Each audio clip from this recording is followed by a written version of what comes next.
Hi guys, ಎಲ್ಲರಿಗೂ ಕೂಡ welcome back ಅಂತಾನೆ ಹೇಳ್ಬೋದು. ನಮ್ಮ ಬಿಗ್ ಬಾಸ್ ಕನ್ನಡ ಸೀಸನ್ 12 ಬಗ್ಗೆ ಒಂದು ಹೊಸದಾಗಿರುವಂತಹ ಅಪ್ಡೇಟ್ ಬರ್ತಾ ಇದೆ. ಅದು ಕೂಡ ಈ ವಾರದ ಎಲಿಮಿನೇಷನ್ ಗೆ ಸಂಬಂಧಪಟ್ಟಂತ ಮಾಹಿತಿ ಅಂತಾನೆ ಹೇಳ್ಬೋದು. ನಿಮಗೆಲ್ಲರಿಗೂ ಕೂಡ ಗೊತ್ತಿರುವ ಹಾಗೆ ನಮ್ಮ ಚೈತ್ರ ಹಾಗೆ ರಜತ್ ಅವರು ಬಿಗ್ ಬಾಸ್ ಮನೆಯಿಂದ ಔಟ್ ಆಗಿದ್ದಾರೆ.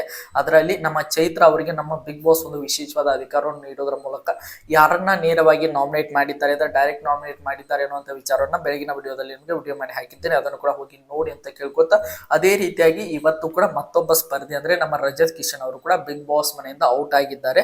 ಅವರಿಗೂ ಕೂಡ ಒಂದು ವಿಶೇಷವಾದಂತಹ ಅಧಿಕಾರವನ್ನು ನಮ್ಮ ಬಿಗ್ ಬಾಸ್ ನೀಡಿದ್ದಾರೆ ಅಂತ ಹೇಳ್ಬೋದು. ಅದು ಕೂಡ ಈ ವಾರದಲ್ಲಿ ನಿಮ್ಮ ಹೊರ ಹೋಗುವ ಮುನ್ನ ಒಬ್ಬರನ್ನ ಮುಂದಿನ ವಾರದ ನಾಮಿನೇಷನ್ಗೆ ಡೈರೆಕ್ಟ್ ನಾಮಿನೇಟ್ ಮಾಡಬೇಕು ಅನ್ನೋ ವಿಚಾರವನ್ನೇ ಅವರಿಗೆ ಕೂಡ ತಿಳಿಸಿದ್ದಾರೆ ಅನ್ನೋ ಮಾಹಿತಿ ಬರ್ತಾ ಇದೆ ಅಂತ ಹೇಳ್ಬೋದು. ಹಾಗಾದ್ರೆ ನಮ್ಮ ರಜತ್ ಕಿಶನ್ ಅವರು ಹೊರ ಹೋಗುವ ಮುನ್ನ ಯಾವ ಒಬ್ಬ ಸ್ಪರ್ಧಿಯನ್ನ ಡೈರೆಕ್ಟ್ ನಾಮಿನೇಟ್ ಮಾಡಿದ್ರು ಅನ್ನೋಂಥ ವಿಚಾರವನ್ನು ಈ ಒಂದು ವಿಡಿಯೋದಲ್ಲಿ ನೋಡ್ತಾ ಹೋಗೋಣ. ಅದಕ್ಕೋಸ್ಕರ ನಮ್ಮ ಚಾನಲ್ಗೆ ನೀವಿನ್ನು ಸಬ್ಸ್ಕ್ರೈಬ್ ಮಾಡ್ಕೊಂಡಿಲ್ಲ ಅಂದ್ರೆ ಎಲ್ಲರೂ ಕೂಡ ಚಾನಲ್ಗೆ ದಯವಿಟ್ಟು ಸಬ್ಸ್ಕ್ರೈಬ್ ಮಾಡ್ಕೊಂಡು ಸಪೋರ್ಟ್ ಮಾಡೋದನ್ನ ಯಾವುದೇ ಕಾರಣಕ್ಕೂ ಮರೀಲಿಕ್ಕೆ ಹೋಗಬೇಡಿ. ಬನ್ನಿ ವಿಡಿಯೋನ ಶುರು ಮಾಡೋಣ.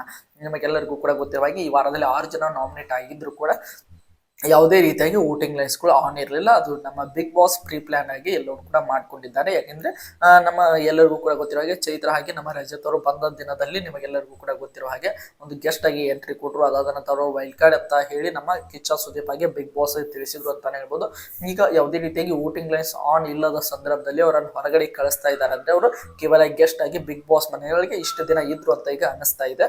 ಈಗ ಅವರಿಗೂ ಕೂಡ ಒಂದು ರೀತಿಯಾಗಿ ವಿಶೇಷವಾದ ಅಧಿಕಾರವನ್ನು ಕೊಟ್ಟಿದ್ದಾರೆ. ಹೊರ ಹೋಗುವ ಮುನ್ನ ನಮ್ಮ ರಜತ್ ಅವರು ನೀವು ಹೊರ ಹೋಗೋ ಮುನ್ನ ಒಬ್ಬರನ್ನ ಡೈರೆಕ್ಟ್ ನಾಮಿನೇಟ್ ಮಾಡಬೇಕು ಅಂತ ವಿಚಾರವನ್ನ ನಮ್ಮ ಬಿಗ್ ಬಾಸ್ ಅವರಿಗೆ ತಿಳಿಸ್ತಾರೆ ಅಂತ ಹೇಳ್ಬೋದು. ಅದೇ ಒಂದು ಅಧಿಕಾರವನ್ನು ಬಳಸಿಕೊಂಡಂತ ನಮ್ಮ ರಜತ್ ಕಿಶನ್ ಅವರು ಯಾರನ್ನ ನೇರವಾಗಿ ನಾಮಿನೇಟ್ ಮಾಡಿದ್ದಾರೆ ಅಂತ ನೋಡ್ತಾ ಹೋದಾದ್ರೆ ಅದು ಬೇರೆ ಯಾರು ಅಲ್ಲ, ಅಶ್ವಿನಿ ಗೌಡ ಅವರನ್ನು ಬಿಗ್ ಬಾಸ್ ಮನೆಯಿಂದ ಹೊರ ಹೋಗುತ್ತಿರುವಂತಹ ನಮ್ಮ ರಜತ್ ಕಿಶನ್ ಅವರು ಡೈರೆಕ್ಟ್ ನಾಮಿನೇಟ್ ಮಾಡೋದ್ರ ಮೂಲಕ ಮುಂದಿನ ವಾರದ ನಾಮಿನೇಷನ್ ಅಲ್ಲಿ ನೇರವಾಗಿ ಅವರನ್ನ ಬಂದು ಕೂರಿಸಿದ್ದಾರೆ ಅಂತ ಹೇಳ್ಬೋದು. ಒಂದು ಸಖತ್ ಟ್ವಿಸ್ಟ್ ಇದ್ದಂತ ಒಂದು ವಾರ ಆಗಿತ್ತು ಅಂತ ಹೇಳ್ಬೋದು.